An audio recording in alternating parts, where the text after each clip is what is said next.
سيد الورى أفضل الأنبياء عليه من الصلوات أتمها ومن التحيات أكملها وعلى آله وأصحابه البررة التقى والنقى وعلى أولياء أمته السائرين في القدس والعلا ولعنة الله على أعدائهم الجهلاء الذين أهرقتهم وأهلكتهم نار الحسد والبدع والهوى. أما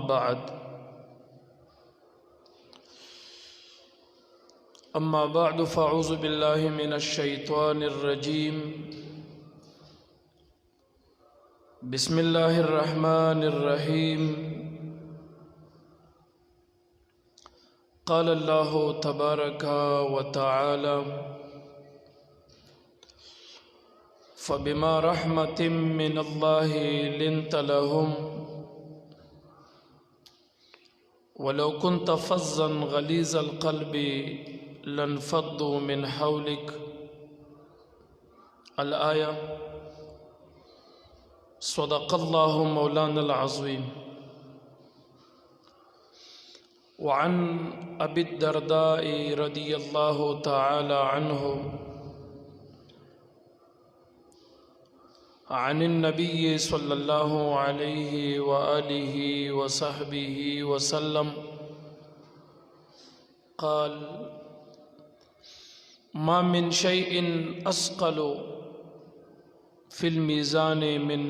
حسن الخلق. رواه الترمذي وأبو داود أو كما قال عليه الصلاة والسلام. إن الله وملائكته يصلون على النبي يا أيها الذين آمنوا صلوا عليه وسلموا تسليما. درود شريف للي. اللهم صل على سيدنا ومولانا محمد وعلى آل سيدنا ومولانا محمد كما صليت على سيدنا إبراهيم وعلى آل إبراهيم إنك حميد مجيد.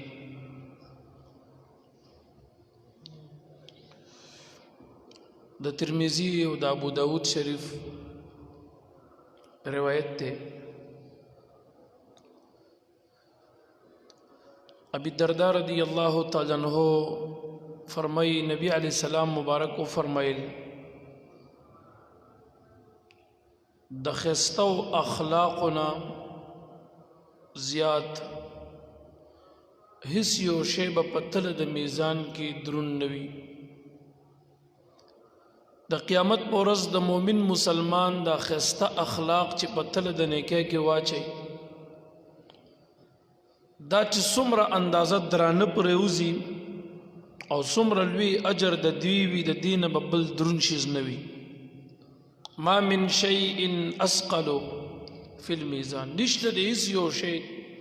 درون پتل د میزان کې من حسن الخلق د خسته او اخلاقنا. خسته اخلاق نرم خوی دا د الله یو عظیم فضل دی چې پچا شوی وي. دا د الله یو تحفه ده چې د الله د خوانه چاته حاصله شوی او ملو شوی وي. د ټول مخلوق نه زیات خسته اخلاق الله نبی کریم صلی الله علیه وسلم مبارک ته ورکړیو. د دوی مبارک اخلاق الله ورته لوی ویلي دي. الله دې زمونږ استاسیم د هغې په خاطر ښایسته اخلاق نصیب وګرځولی کړي. ښه خوی ښایسته اخلاق دا به د مؤمن شیوه وي.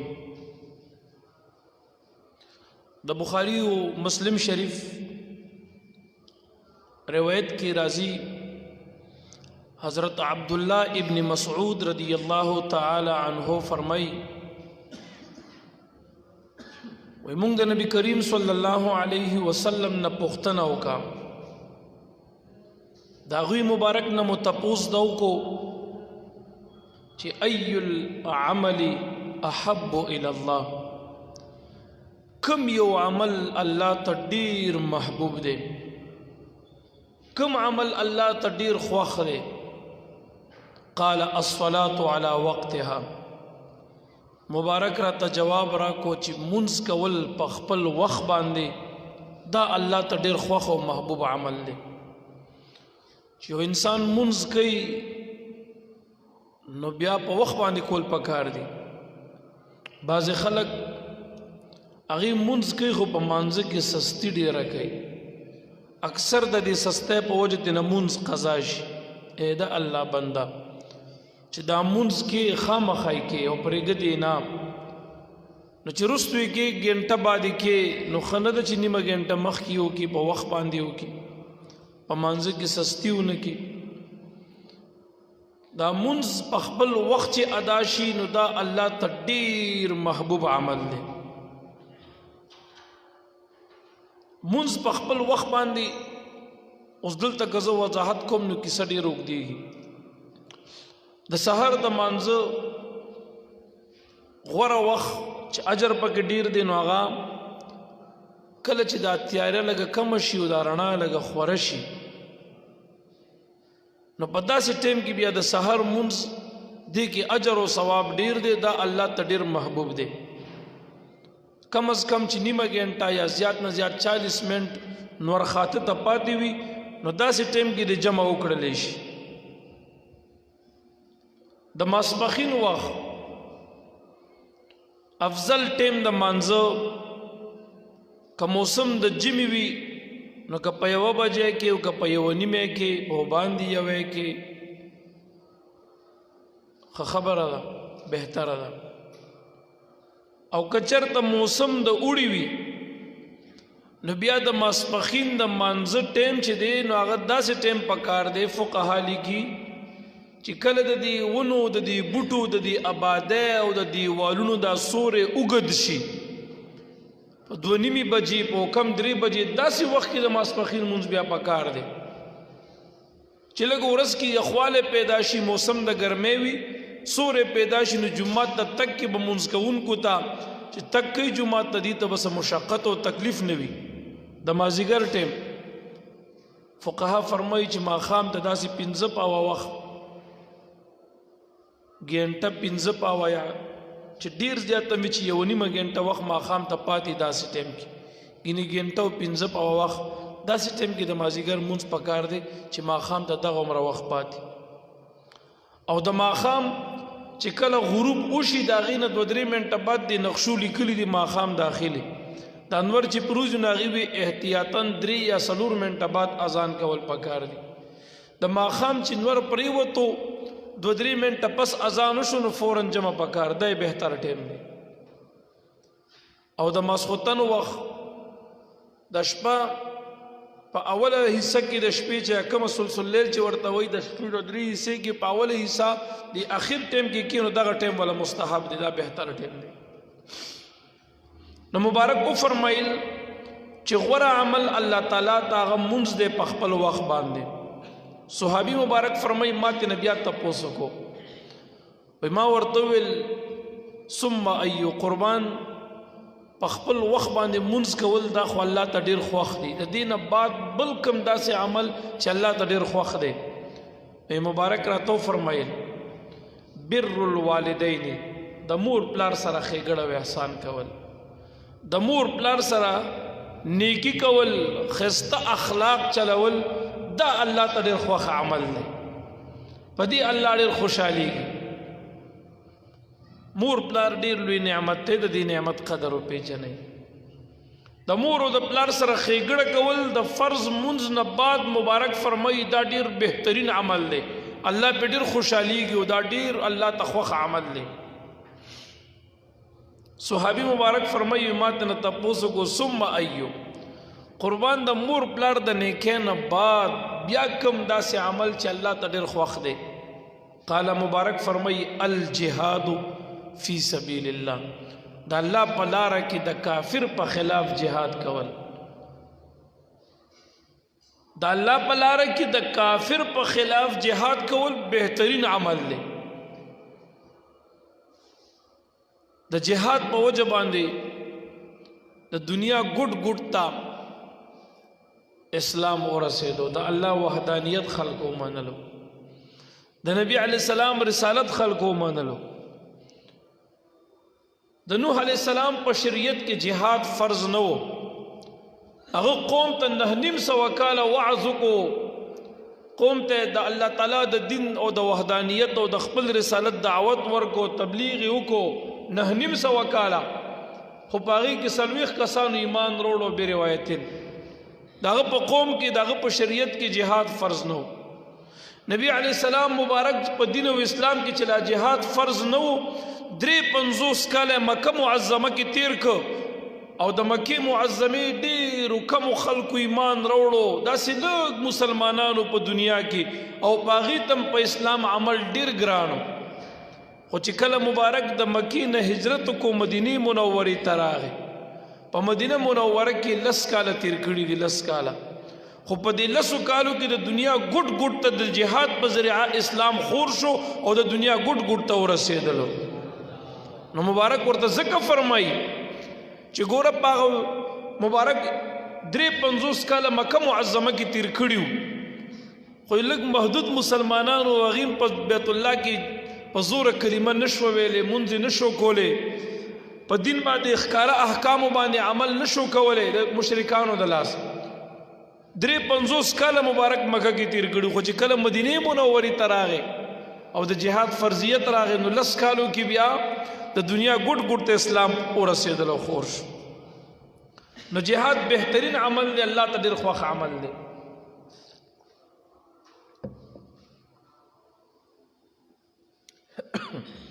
ما په خستو اخلاقو باندې خبرې کولې. ابي هريره سے فرمای یو شخص راغی، نبی کریم صلی الله علیه وسلم مبارک ته وی من احق الناس بحسن صحابتی، قربان زما پما باندې د ټول خلقو نه زیات حق د خو اخلاقو چې زاغي سره خو سلوک کوما، نیکی ور سره کوما، د چاره باندې د ټول نه زیات حق دی په انسانانو کې، قریبی رشتہ دارو کې. نو مبارک ورته فرمای امک، استاد مور. صحابی مبارک ورته وی د مور نه بعد ثم من، بیا د چا؟ مبارک ورته وی ثم امک، بیا دې د مور دی. نو صحابی مبارک ورته وی ثم من، قربان بیا د چا؟ د الله محبوب ورته وی بیا دې د مور حق دی. صحابی ورته بیا وی ثم من، قربان هغې پسې د چا؟ قال مبارک ورته وی ثم ابوک، بیا دې د پلار حق دی. دا د بخاری حدیث دی. 3 ځلې ورته د مور حق یاد کړه، 1 ځلې د پلار حق یاد کړه. ولې؟ علما لیکي وي د مور 3 حقونه دي په بچی باندې، او د پلار په 1 حق دی. مور 3 داسې تکالیف تیری چې په دې 3 تکالیفو کې پلار غریب د یو نم نه دی خبر. مور 9 میاشتې د خپل بچی په دې ګېډه ګرځي، دا څومره تکلیف وي، بدن کې دردونه، د بی پی های کېدل، کمزوري پیدا کېدل، ناسته پاسته کې تکلیف، دردونه وغیرہ، دا 9 میاشتې تکلیف دا مور تیر کی، پلار دا تکلیف نه تیری. دویم تکلیف د ماشوم د ډیلوري، د ماشوم د پیدا کېدو درد ذهن، هغه د پیدایش دردونه، تکالیف، دا مور تیر کی، پلار ته نه دی خبر. او دریم نمبر د ماشوم دا 2.5 کاله 2 کاله دا پیول ورکول او د ماشوم دغه خدمت کول، دا د مور په ذمه دی، پلار ته نه دی خبر. د دې وجه نه الله تعالی مور ته 3 حق ورکو، پلار ته 1 ورکو. اوس چې څنګه پلار د بچی سره ښېګړې کوي، نو دغه رنګ ښېګړې ور سره مور هم کوي، او چې څنګه مور ښېګړې کوي داسې پلار هم کوي. خو مور 3 داسې کارونه کوي چې پلار هغه نشي کولی. هغه 3 وړه تاسو وریدو. د دې وجه نه 3 حقونه الله تعالی مور ته ورکو، 1 حق پلار ته ورکو. دواړو سره به ښه سلوک کوي، خو د مور سره به ډېر احسانات کوي، د مور به ډېر خیال ساتي. ډیر قدر به کې مور سره به ډیر نرمي کې سختی به ور سره نه کې ابي امامه رضی الله تعالی عنه فرمایي نبی علیہ السلام ته یو کس راغی او ورته وی قربان د مور او د پلار په بچی باندې څه حق دی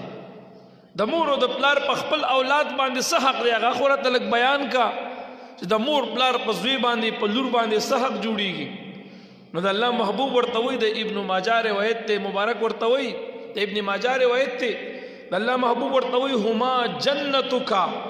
و نارک بس دا مور پلار ستا جنت هم دی او ستا جهنم هم دی که خدمت دی وکړو عزت دی وکړو قدر دی وکړو فرمانبرداري دی وکړو دا ستا جنت دی بس کنه دغه در باندې حق دی چې احسانات به ورسره کې او که نافرمانی دی وکړه د دې خیال دی ونه ساتلو خدمت دی ونه کړلو نو دا ستا دپاره جهنم دی دغه مور پلار په وجه به ته د الله تعالی په ګرفت او د الله د سخط او د عذاب سره به مخ شي لاړ آخرت دی برباد وګرځېدل نو دغه مور پلار ستا جنت هم دی او ستا جهنم هم دی ما په خو اخلاقو باندې خبرې کولې دغه رنګ روایت مسلم شریف کې داسې راځي بی بی عائشہ رضی الله عنها فرمایي وی نبی علیہ السلام فرمایل دا خپل ولی دا د یو بل سره رشتہ داری پالل خپل ولی پالل دا د الله په عرش پورې اویزان دی زوړند دی روایت د صحیح مسلم کې داسې راځي او دا داسې وی چې الله تعالی چا چې زه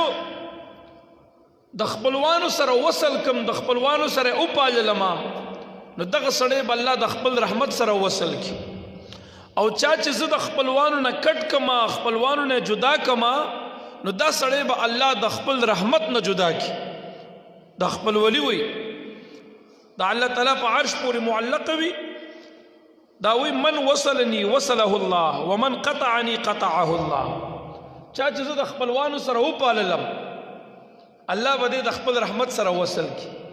او چا چې د خپلوانو نه جدا کم الله به د خپل رحمت نه جدا کی بیا به د خیر ورځې مخچري مونږ ګوري بیا به همیش د پاره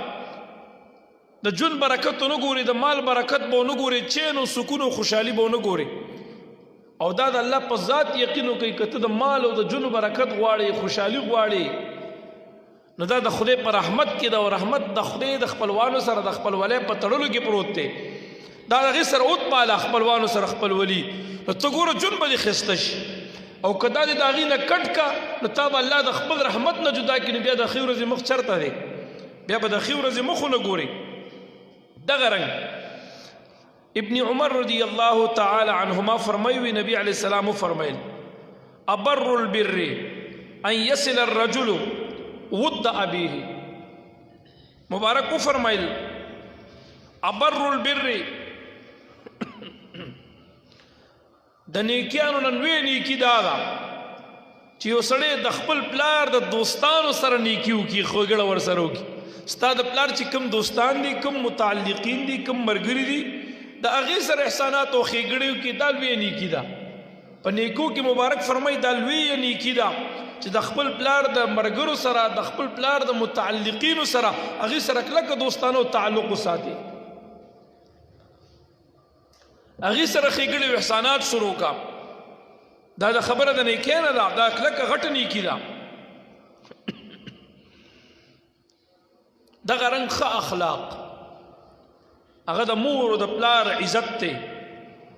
د معاشري د مشر عزت کول دي په کشر باندې رحم او شفقت کول دي دا ښه اخلاق دي صحابه کرامو با د خپلو مشرانو څومره عزت کول د خو خلکو به څومره عزت کول دا بهترین اخلاق وکنه یو شخص دی عبدالرحمن سے فرمائی وی مون یو ځل په سفر کې روانو په یو علاقه تیریدونو وی التا یو صحابي مبارک سلمہ ابن اکوع رضی اللہ عنہ وی دے مبارک التا اوسیدلو وی مونږ التا ورغو د خواته چې کله ورغو نو د سره کېناستو سلام مو پې واچولو فاخرج یدیه وی ده راته دواړه لاسونه را بهر او وی ویل بایعت بهاتین نبی الله صلی الله علیه وسلم وی مونږ ته وی چې ما په دې دواړو لاسونو نبی علیه السلام سره بیعت کړی دی دا لاسونه ما د نبی علیه السلام په لاسو کې ورکړي ما ور سره بیعت کړی دی فاخرج کفا له خپل ورغوی مونږ ته داسې راویستو لاس را بهر کړو دا تلې دا ورغوی ښکارېدو وی داسې ډک ورغوی و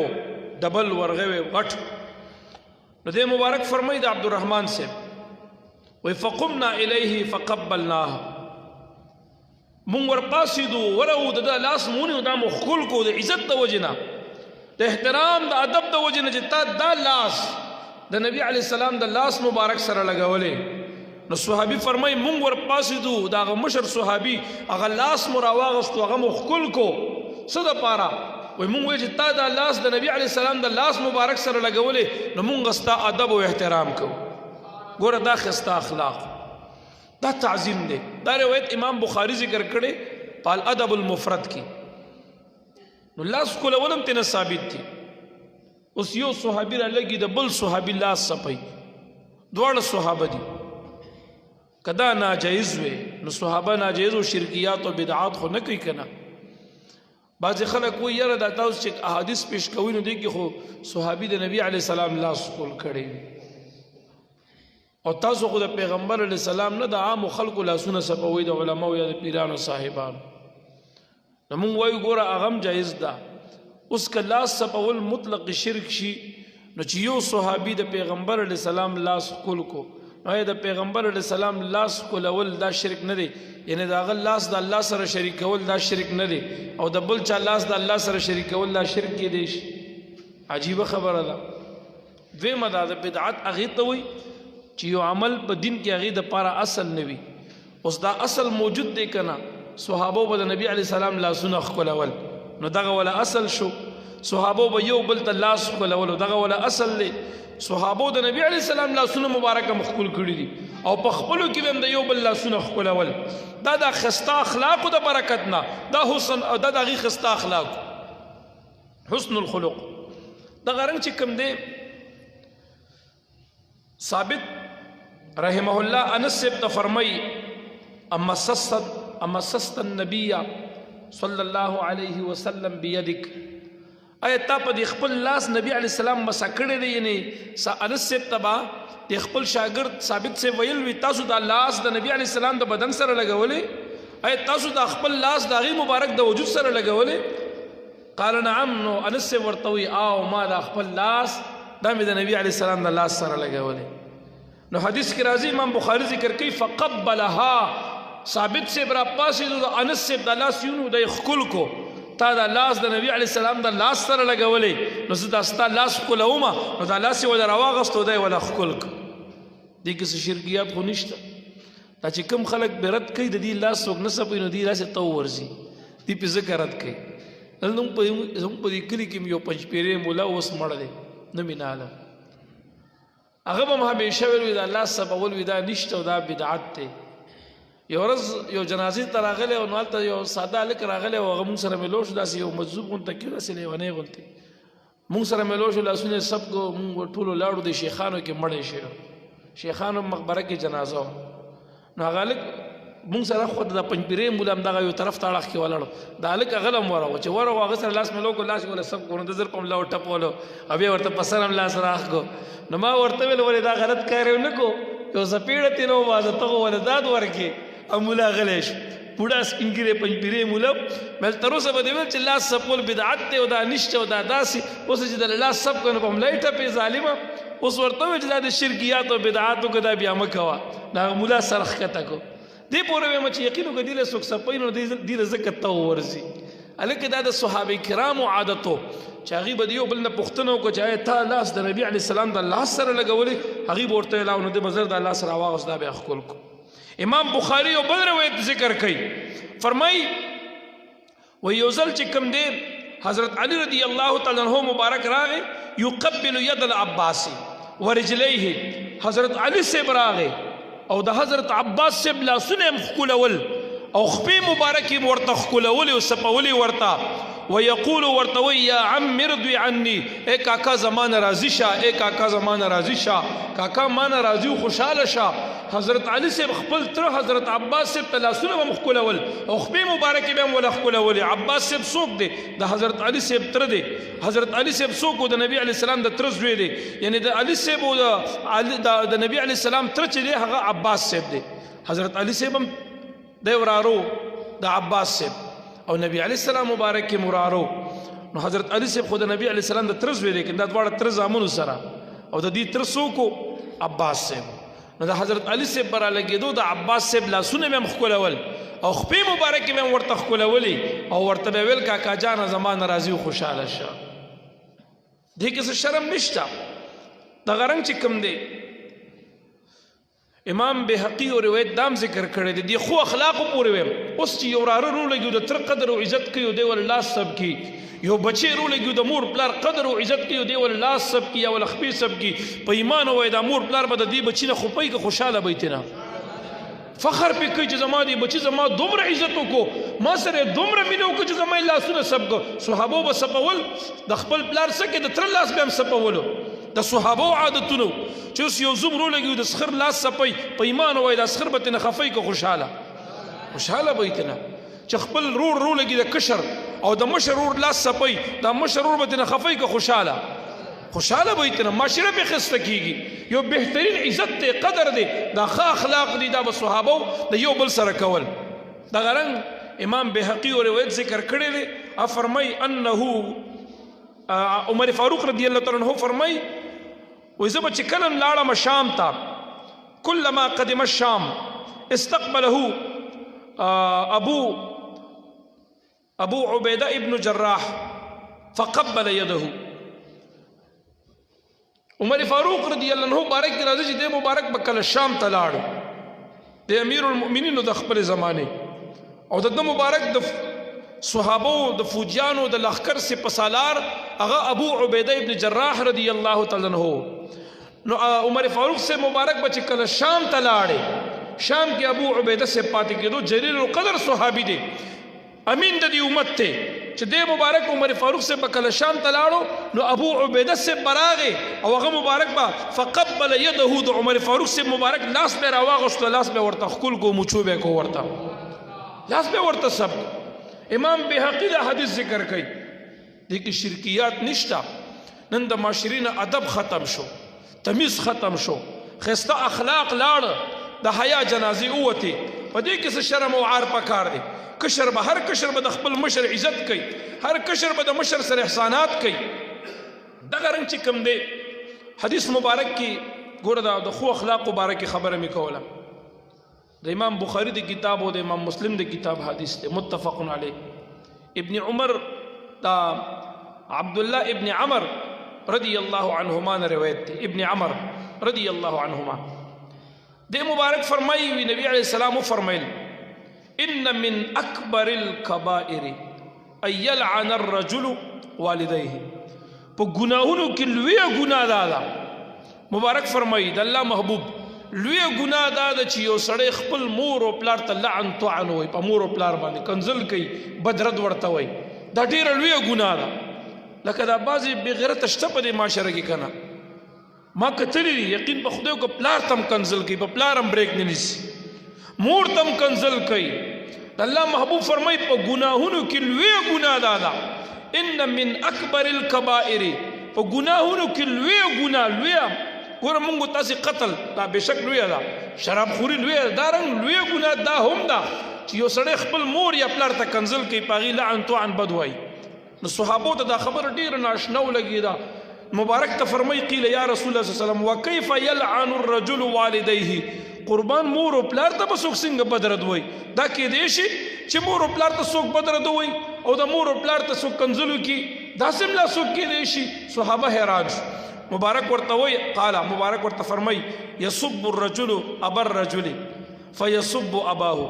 تاسو کی یو سڑے مثال را پاسی او هغه بل ته کنزلو کی د پلار کنزل ورته وکي نو هغه په بدل کې را پاس ستا پلار ته کنزلو کی نو دا داسې شو لکه تا خپل پلار ته په خپله کنزل وک او دا لوی ګناه ده عظیم ترینه ګناه ده مبارک فرمای پلار ته کنزل سدي چې ته د بل پلار ستای دا تخپل پلار ستای ګوره عزت تل د بل عزت کې ملاویږي دا حقیقت دی چې ته کلم عزت غواړي اب د بل په عزت کې یو ځل زمونږ څه کشر دی یو چا د کشر سره لانجه راغلی او مخکې خبره ده زمونږ د جمعه جوړو دا هغه وخت هغې څه خوره یا شګه یا خښتې یو ځای کې اچولې هغه هلکان پرې راغی هغې بدماشي شروع کړه خیر بد ردې شروع کړه لاس یې لا اچولی نو هغې خو دی خو کنزل سره شروع شو مونږ د جومات کې دننه کار کول هغې هغه طرف نه ډېر ناروا کنزل زمونږ والدین هم ستایلو مشران هم ستایلو خاندان دی خو زمونږ هلکان پرې خبر شي ټول ورمنډه کړه چې زه ورغم څه چل دی هغه طرف نه هغې کنزل وکړه ما ورته ویل معافي ما د خدای دپاره معاف کړي مل دي زه یاد کم زما پلار یاد کړم ما معاف کړي دي طالبان هم ډېر غوسه په هغه ټیم باندې هغې بیا یقین په خدای وکړه سپینګیري هم راغو معافیان یې غوښتې په خپو پرېوته وي باچا صاحب بد یې وکړه هغه د هغې سپینګیري ولاړو چې کشرانو یې کنزل کړل ما ورته دې سره به دا ښایي بس دې دا کنزل ما ته خو نه دي کړي اوس که زه ورته کنزل وکړم یا ته ورته کښې نو مو ده کې فرق څه پاتې شو مل کوي به دې کنزل کړه کوي به کنزل لګیا به وي دا کنزل ما ته خو نه دي کړي دا خو د خپل پلار وستایلو خپله مور او خپله نیه یې وستایله کوي به ده سره به دا ښایېږي اوس چې دی هم دغسې کوي او تاسو هم داسې کوئ یا خپلو کشرانو ته مې ویل نو دیو مونږ تاسو کې فرق څه پاتې شو په ارام کښېنئ زمونږ کشران نه منع کېده ما خپل کشرانو وهل لرې مې کېته نه په الله یقین وکړي 15 منټه نو تېر چې د هغې ټول مشران جرګه راغه او په خپو هم پرېوته مافیان یې غوښتې او کشران یې راوستو زما مخکې هم وهل چې زه یې خوشحالولم ما ورته ویل مه وهه بس ما ته خو دې کنزل نه دي کړي خو تا ځان ته او خپل مشر دې وستایلو حدیث مبارک کې وایي بل ته کنزل کول داسې دي لکه خپل پلار ستایل صحابه ورته وایي قربان مور او پلار ته هم څوک کنزل کې مبارک ورته وایي او مور او پلار کنزل دا دي یصب الرجل ابا الرجل دا چې یو سړی د چا پلار ته کنزل کوي د خپل پلار یاد کړه دا خپل پلار ته کنزل دی فیصب اباه هغه د پلار ته کنزل کوي نو د خپل پلار وستایلو د خلکو په وجه باندې نو ګوره دا عظیمه ګناه ده لویه ګناه ده دې نه ځان وساتئ ودې کې کنزل یو سړی درته یو سل کنزل هم وکړي ته جواب مه ورکوه د هغه غړه پړک چوي ډک پاتې کېږي ته چې وله جواب ورنه کړې نو مخکې په سترګو کې هم د هغې عزت پاتې نه شو ستا وقار ستا عزت بحال پاتې شو او که تم ورته کنزل وکړي نو چې څنګه د هغه عزت خاورې سره خاورې دکه رنګه هغه ستا عزت هم لاړو خاورې سره خاورې شو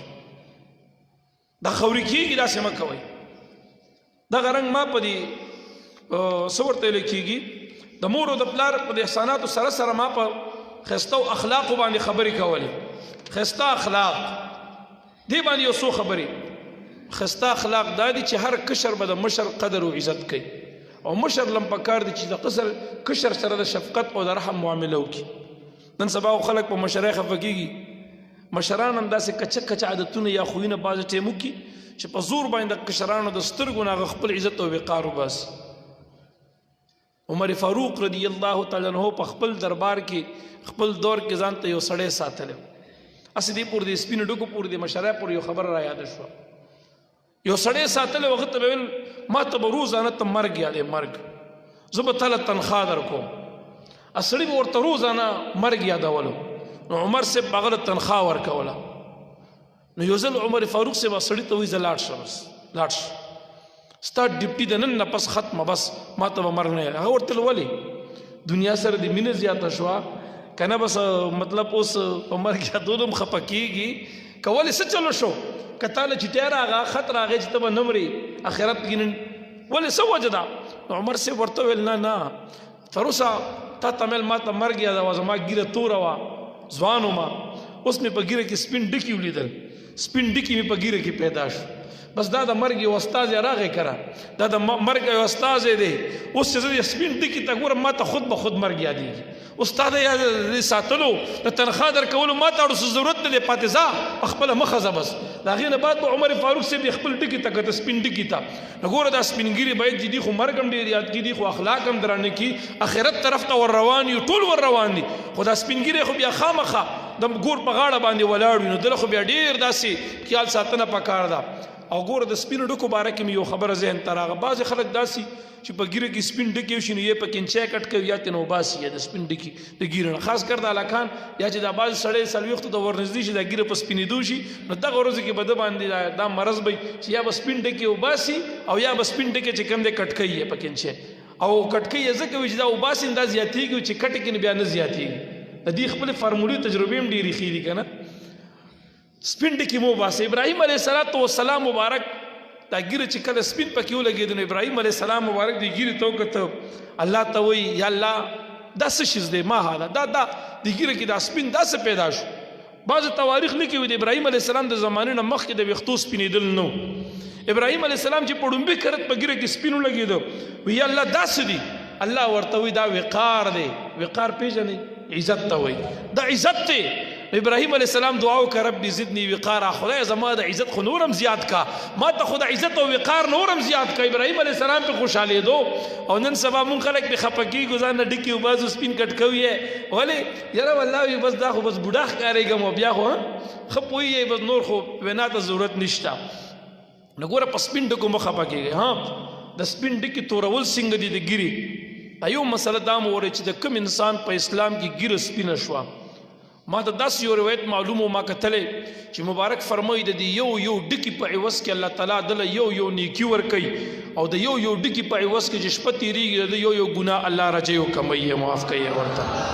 څومره لوی عزت او اعزاز دی د دې سپینو ډکو په خاطر ستا د عملنامې نه یو ګناه کمیږي او ستا په عملنامه کې یو نیکي د یو ډکي په عوض کې لیکلی کېږي چې یو شپه ورځ تېره شوه نو یو نیکي د یو ډکي په عوض کې څومره نیکۍ ته په دې ګیره باندې ملاویږي او مونږ تاسو زر دی ګیرې سره وران یو چې وران یم دی ګیرې سره څوک به یې خرئ او څوک به یې لنډئ او څوک به یې وباسي او څوک به یې تورئ داسې مه کوئ تورول د ګیرې څنګه دي دې باندې یو مسله نیمه زما ته همیشه داسې ذهن ته راشي بیا خبره ده بل ځل بیا بیان کړو بیا به وایو نن یې درته وایم یو د ګیرې تورول دی یو د ګیرې سرکول یا د تورولو نه علاوه بل کوم کلر دی که خړ وي براون یا نسواري یا زیړ یا سور یا نور داسې دا به څنګه د ګیرې دې باره کې فتاوی هندیه فتاوی عالمګیري چې ورته وایي زمونږ استاسي د مذهب لوی فتاوه ده فتاوی عالمګیري د حنفي مذهب کتاب دی هغه فرمایي وی تمام مشایخ په دې خبره باندې اتفاق لري د تمامو مشایخو علماو اتفاق دی په دې خبره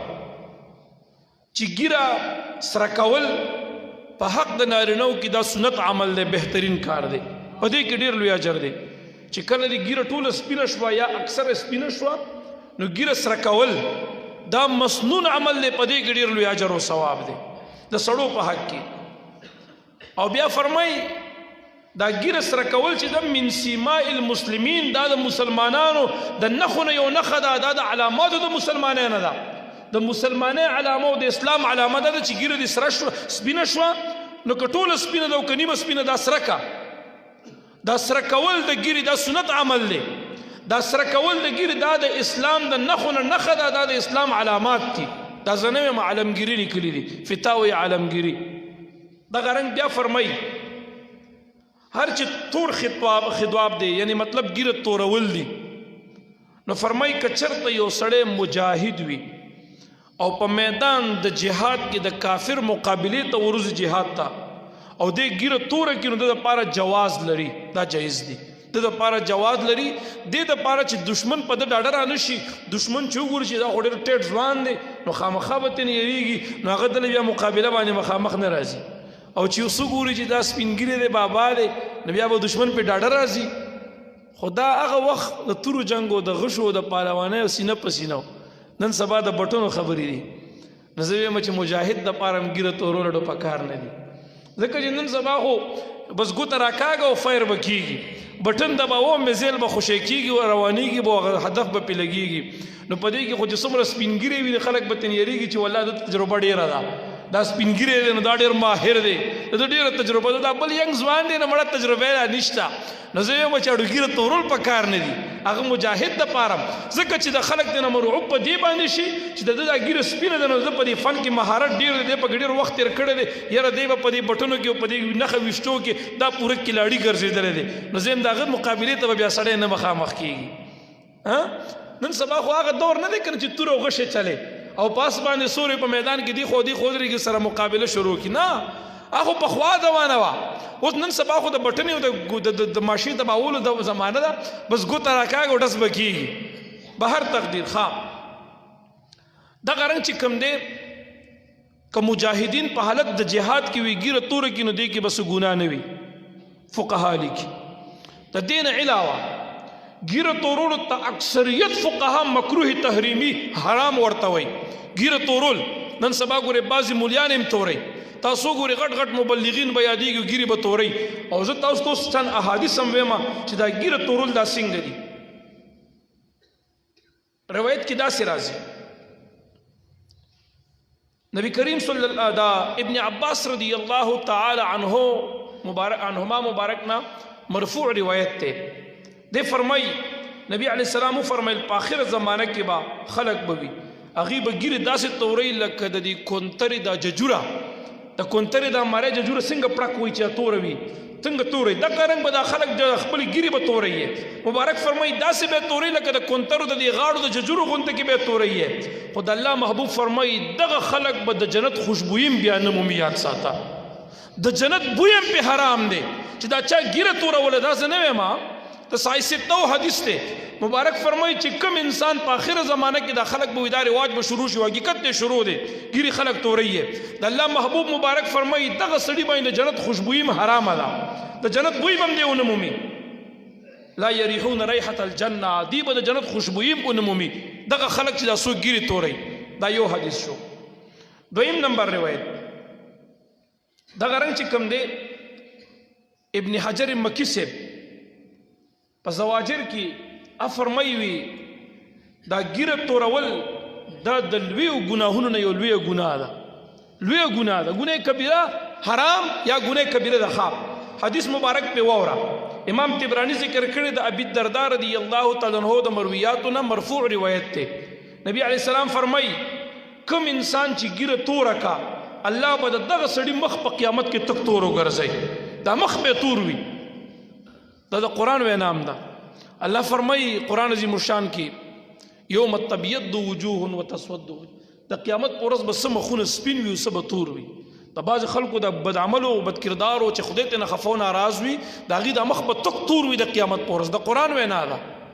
نو گورا دا دی بعض خلقو مخون بس سپینو گرزی گی دا بعض بطور شی دا قرآن وینا دا مخونه با دا ورس خود بخود توریگی که با دنیا کی هر سمر خستی خود با دا ملوی دی با دا قیامت ورس تور مخ پاسیگی تک تور مخ بیوی نو دا مخ با دا چا توریگی دا تبرانی روایت تے ابی الدرداء رضی اللہ عنہ فرمائی نبی علیہ السلام مبارک او فرمائل چی کم انسان گیر توری دا قیامت ورس با دا سڑی دا مخ تک تور گرزیگی مخ بے توریگی یو روایت کیوں فرمائل دا جنت بوئی با محسوس نکیو با نمومی دویم روایت دا تبرانی کی فرمائی مبارک ہوئی دا دا مخ دا قیامت پا میدان کی تک تورو گرزی گی گورا حدیث مبارک کی دا سمرازی دا صحیح مسلم حدیث تے کل چی مکہ معظمہ فتح شوا دا فتح مکین بعد نبی علیہ السلام مبارک تا ابی قحافہ راوستیش دا ابو بکر صدیق سے پلار دے مبارک ورطا ابو بکر صدیق سے پلار ورطا راوستیش دا سپین گیرے دے کمزور ہے دا گیرے تک سپینہ وا بعضی روایت کی ہوئی لکہ دا سپینو گنونو گنتے دا سے دا گیرے تک سپینہ گرزے دلے وا سپین گیرے ہو چی مبارک ترا وستے شو مسند احمد کی دا سے رازی روایت کی چی نبی علیہ السلام ورطو فرمائل دیم ولی پازا بولو ولی برا وستلو زب ورغلے وی دلا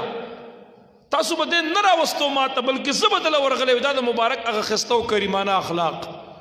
مبارک ورطا دا غسیو بیا چکر دے راوست شو ایمان رولو مسلمان شو نو نبی علیہ السلام مبارک او فرمائل اذهبوا به الى بعض نسائه فليغيره بشيء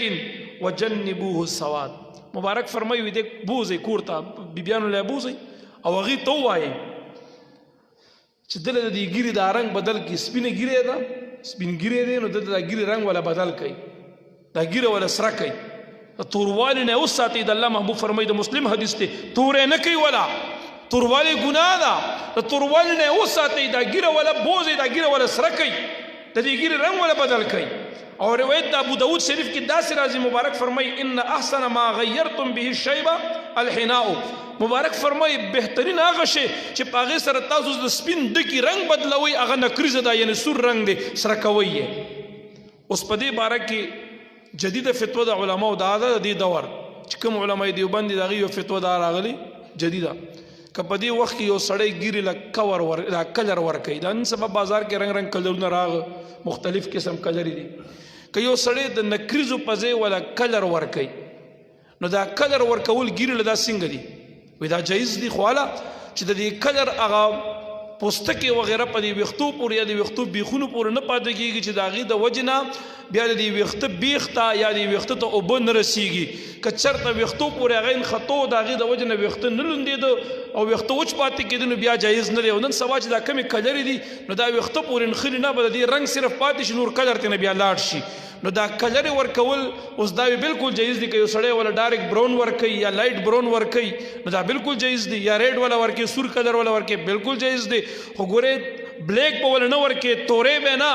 بعضې خلک وایي ما ولا تورې نکریزې ورکړي دي که نکریزې تورې وي او که سپینې وي دا تورول ګناه ده اوس نکریزو کې دا مرم فقها لیکي لکه د حدیث د ابو داود کې داسې راځي که یو سړی د نکریزو سره لږه وسمه یوځای کړي خو نکریزې غالبې دي د نکریزو رنګ غالب دی وسمې رنګ کم دی یعنی ګیره دې توره که خو داسې براون ښکارېږي نسواري ښکارېږي خالص توره نه ښکارېږي د توروالي نه رنګ اوړېدلی دی نو بیا جایز ده او که مطلب نکریزې سره ته وسمه ګډې یا تورې چای ورسره بعضې خلک چې بعضې سا چې اواچو ورسره خو چې خالص توروالی را نشي خالص توروالی ګناه ده دا خالص توروالی چې څوک ګیره توری یې نو یو حدیث کې وایي د جنت بوی به ونه مومي دویم حدیث کې وایي مخ به په قیامت کې تک تور وګرځېږي دا ګیره تورولو ته بعضې علما حرام وایي او بعضې علما ورته مکروه تحریمي ویلی دی او د ګیرې تورولو حاجت پاتې نه دی نسواري که برونی که شوخ قدر ولا نسواری ورکا بد پم نه ښکارېږي ښایسته هم ښکارېږي ګینې سره کوی دا نکریزې چې بار بار سړی ډباډب یو سور مسلسل ولګوي لږه معمولي وسمه پکې واچي شوخه سره راشي ډېره ښه بیا ښایسته ښکارېږي نور د اسلام د نورانیت پیدا کړي په مخ کې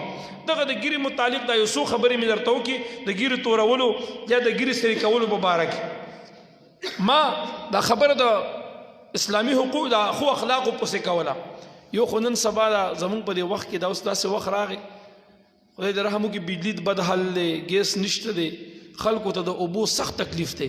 په دې معاشره کې د یو بل خیال وساتئ چاته چې خدای مال ورکړی وس ورکړی لږ حیثیت یې ښه دی نو هغه بخل مه کوئ بد اخلاقي مه کوئ د چا سره زورونه او سختي مه کوئ خدای در وس درکړی دی کور کې د بور دی یا درکړی د بور مشین دی کوې دی یا جنریټر دی یا سولر سیسټم دی نو خامخا د کور مالت کې لګي د اوبو ورکوئ د خدای خاطر وکئ موږ ته دا شکوې شکایت هم راغی لږ دی کې خامخا لږ څه ووایه دا بعضې کور مالتیان د بعضې خلکو سره د کور مالت بیخي نه کوي خیال نه ساتي نو دا پکار د چې وساتلی شي خامخا ګوره نبي علیه السلام مبارک فرمایي د بخاری و مسلم روایت ته المسلم اخو المسلم مبارک فرمایي یو مسلمان د بل مسلمان رور دی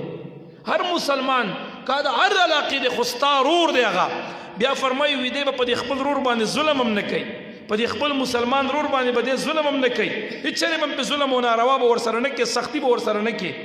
او دغه رنګ چې کوم دی بې یار او بې مددګاره به د خپل مسلمان رور پرېږدي نه ولا یسلمه دی به د خپل رور هم داسې بې یاره بې مددګاره نه پرېږدي چې د سختۍ او اخراغو لاس امداد به ورسره کړي د خدای دپاره به کړي د بدل دپاره هم نه د الله دپاره به ورسره کړي بیا فرمایي من کان فی حاجت اخیه کان الله فی حاجته کوم انسان چې د خپل مسلمان رور په حاجت پسې روان شو ته وایې چې زه د حاجت پوره کوم نو نبي علیه السلام فرمایي ستا د حاجت پوره کولو ته د الله اراده وشوه الله تعالی به ستا حاجتونه پوره کوي ته د هغه حاجت پوره کوه یاد ساته که دا غواړي چې الله ما سره مرسته وکړي الله زما امداد وکړي الله تعالی زما حاجتونه پوره کړي نو مبارک فرمایي ته د خپل مسلمان رور حاجتونه پوره کوه الله به ستا امداد کوي فرمایي من کان فی حاجت اخیه کان الله فی حاجته څوک چې د خپل مسلمان رور په حاجت پسې روان شو الله تعالی د دغه انسان حاجتونه پوره کوي او ترسره کوي به او بیا فرمایي ومن فرج عن مسلم کربة فرج الله عنه بها كربة من كربات يوم القيامة مبارک فرمایي چې کوم انسان روان شو او یو مسلمان نه یو سختی لري کا هغه یو مشکل کې ورسره لاس وکړو د هغه نه یو مطلب د هغې یو حاجت پوره کړو د دنیا یو مشکل یې ولا حل کړ نو د دغه انسان د آخرت مشکلات به الله تعالی په خپله باندې حل وګرځولی ته د هغه مشکل حل کړه بو الله به ستا د قیامت مشکلات به خدای حل کړي ته د هغه د حاجت دپاره روان شه الله تعالی به ستا حاجتونه تر سره وګرځي دا روایت د بخاري شریف دی یقین د خدای او د خدای د رسول الله سلام په وعدو باندې کوه او عمل پې کوه ته ګوره چې الله تا سره نصرت او امداد کوي که نه کوي نن موږ د یو بل سره اخلاص نه کوو د یو بل سره هیلپ نه کوو د یو بل نه غم او مشکل نه لرې کوو د یو بل سره لاس امداد نه کوو نو الله موږ سره امداد کوي یقین په خدای کو دا د خدای ناراض دی زه وایم چې خپل خدای دې راضي کو کنه والله د هر طرف نه مهربانه پتا راضي بیا هر طرف نه بدر باندې مهربانه او چې خپل خدای د ناراض وکنه یقین وکړه په کور کې د خزنم ته د خیر ورځ مخ وګوري کده بچی نه وګوري کده رور نه وګوري هر یو بدر سره مخالف کیږي اوچ پوچ به یو بل نه بخپای یو بل ته په بڑا باندې پیاز وي یو بل سره هم نه لګي وي اسیم یو بل ته ټنډي ورانه نیولي په یو بل هم خورز نشي پرزو دا ولی مونږ خپل خدای ناراضه کړي خپل خدای راضي کړي چې د الله مهرباني راغه د الله په ذات قسم هر طرف نه د مهرباني دروازې پرانستې شي مهرباني د خدای خدا خو ته خپل خدای په دغه طریقو راضي کا دا چې ما درته څه بیان کړ بل حدیث کې داسې راځي امام مسلم ذکر کړي من نفس عن مؤمن كربة من كرب الدنيا نفس الله عنه كربة من كرب اليوم القيامة کم انسان چې په قیامت کې د چا مشکل حل کی په دنیا کې د چا مشکل حل کی الله تعالی به د قیامت د مشکلاتو نو ساتلې کی او بیا فرمایي ومن يسر على معسر يسر الله عليه في الدنيا والآخرة او کم انسان چې تنگ دست سره په تنگ دسته کې لاس امدادو کی نو د سره الله تعالی په دنیا او په آخرت کې امداد کوي یاد ساته یقین د خدای او د خدای د رسول الله سلام په وعدو کې دا د واعظ د کتاب یا د پښتو د اردو د رسالې حدیث نه د بخاری او د مسلم احادیث درته وایم یعنی صحیح احادیث درته بیانوم غرض مې دا دی د یو بل تنگ دست سره لاس امداد کوي ایثار کوي قرباني کوي ایثار څه ته وایي قرباني څه ته وایي موږ تاسو قرباني نه پیژنو صرف دغه ډاکټر پوره سروې لاله دا قرباني نه نه نه په دې خپل خواهشاتو چاړه راکاږه دا خپل انه دې قربان کا دا چې کم ضد دې دا قربان کا دا قتل کا دا ختم کا دغه بهترینه قرباني ده د چا همسایه وي همسایو سره همسایه څه معنا د یو سوري والا چې دواړه همسایه وي یو سوري والا وي نن سبا چې په کم سورې پتا دی نو دا خو ستا همسایه دی نو همسایه ته د ځان نه کم مه ګوره هغه سره مهرباني کوه شفقت کوه نرمي کوه احسانات کوه چې کم ستا همسایه دي کم دي ګاونډیان دي د هغې له خیال وساته د الله لپاره خیال ساته او مبارک بل یو روایت کې داسې راځي نبی علیه الصلاة والسلام همدغه حدیث کې فرمایي ومن ستر مسلما ستره الله فی الدنیا والآخره کم یو انسان چې په یو مسلمان پرده واچي په دغه انسان به الله په دنیا او په آخرت کې پرده واچي ګوره نن سبا موږ ته خو چې د چا لږ د عیب معلوم شو که نه نو په ایمان وایي نیټ ته یې ورکوو که نه یې ورکوو جواب رانغی ښه په نری ورکوو نیټ ته ورکو داسې وشرمو چې غرق ورته به وکړو دې باره کې یو وضاحت د فقه وری یو انسان چې یو عمل داسې کوي چې هغه ته هغه پورې خاص دی یو هغه کې تا یو عیب ولیدو د هغه یو راز او یو عورت درته ښکاره شو هغه پورې دی نو په دې پرده واچوه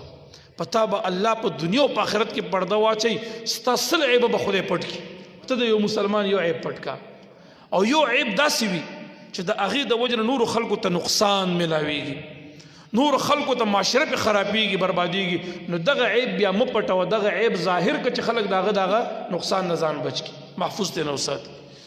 اوس یو سړی دی مثال په طور په تله کې کمی کوي ډېر زیات هغه کې دغه عیب ته ولیدو نو خلکو ته ووایه اول دې پوه کړه چې دا کار ختم نه کړو خلک پې خبر کړه دغه دکاندار نه به خلک بایکاټ وکړي ځکه مسلمانانو ته نقصان ورکړي داسې ډېر قسمه د هغې مثالونه راځي چې کوم سړي کې د عیب داسې ولیدو چې د هغې نه ضرر مسلمان ته رسي نو بیا هغه عیب ښکاره کړه چې خلک ترې نه ځان وساتي او که یو عیب داسې و چې د هغه متعدي نه و لازمي و هغه پورې خاص و نو بیا یې مخ ښکاره کوه بیا پې پرده واچوه په تا به الله تعالی سل پردې واچي ستا سل عیبه به خدای په دنیا او په آخرت کې به دې پټ کړي عیبونه به د خدای تعالی خلکو ته نه ښکاره کوي اخري روایت نیم بیانوم زموږ ټیم پوره دی نبی علیه السلام مبارک فرمایي ان لله خلقا خلقهم لحوائج الناس په دې الله تعالی په دې مخلوق کې څه خلق داسې دي چې هغه الله خاص دې دپاره پیدا کړي چې هغه د خلکو حاجتونو او ضروریات پوره کړي هر سړی د هغې دروازې ته راځي یفزع الناس الیهم فی حوائجهم اولئک الآمنون من عذاب الله چې داسې در کې خدای واچولو چې تاله خلک راځي که نه زه کله کله د خپل کور کې د خپلو کشرانو نارینو زنانو ته هم کله دا خبره کوم چې دلته زموږ د ورته څوک راغی ویم بینوی ماسته وی یا تاسو نه څه غواړي یا څه نو شکر په دې حالو بسه چې تاله خلک راځي چې ته چاله نه ځې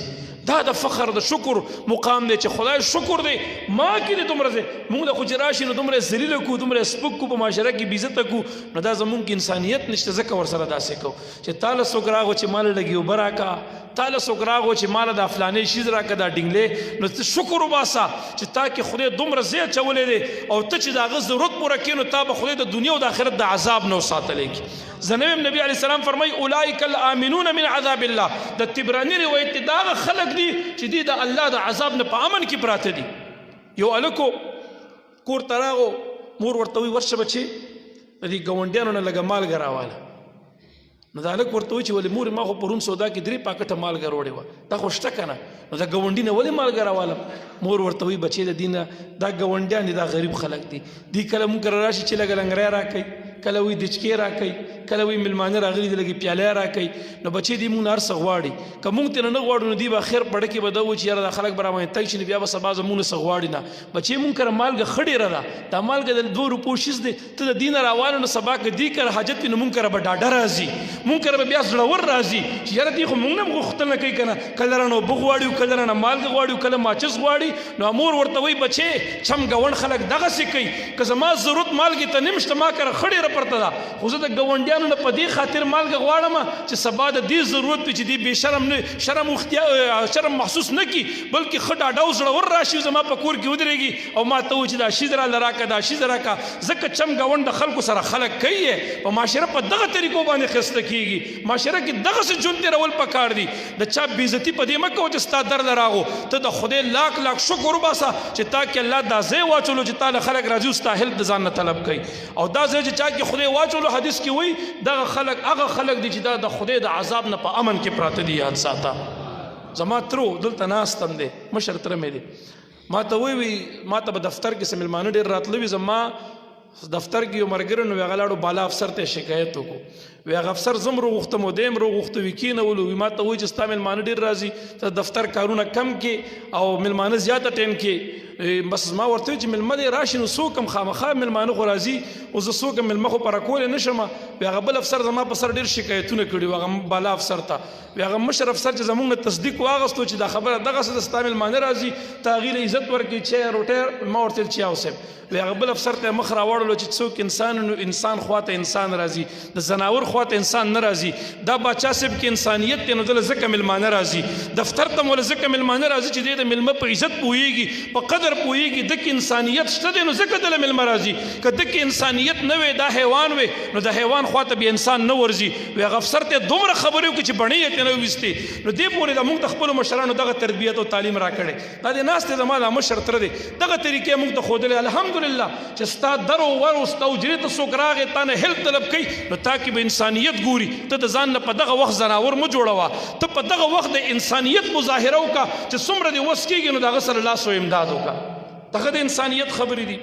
اخیری خبره چې ما کوله حدیث مبارک کې نبی علیه السلام داسې فرمایي د طبراني روایت دی ما هغه روایت شروع کړی من مشا فی حاجت اخیه المسلم حتی یتمها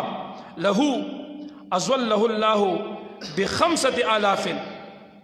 ملك يدعون ويصلون عليه إن كان صباحا حتى يمسي وإن كان مساء حتى يصبح ولا يرفع قدما إلا كتبت له حسنة ولا يدع قدما إلا حتى عنه بها خطيئة نبي عليه السلام فرمي چې ته د یو مسلمان په حاجت پسې روان شوي که نه که وړوکې حاجت تا ته وایي چې دوکاندار لږ څه راواله ته د حاجت پسې روان شوي تا دپاره 15,000 فرشتې او په دویم روایت کې 15,000 فرشتې حدیث مبارک د طبراني کې راځي 75,000 فرشتې تا دپاره د الله په در کې د بخښنې د مغفرت دعاګانې کوي او ستا دا یو قدم چې تا اخلي په دې یو قدم یو نیکي چې تی اوچت کړي او چې واپس یږدي نو الله پې ستا یو ګناه ختم او ګرځولی کې یاد ساته نو چې دې نه بعد هم یو مسلمان د بل سره ښېګړه نه کړي دا به بدنصیبۍ نه وي نور به څه وي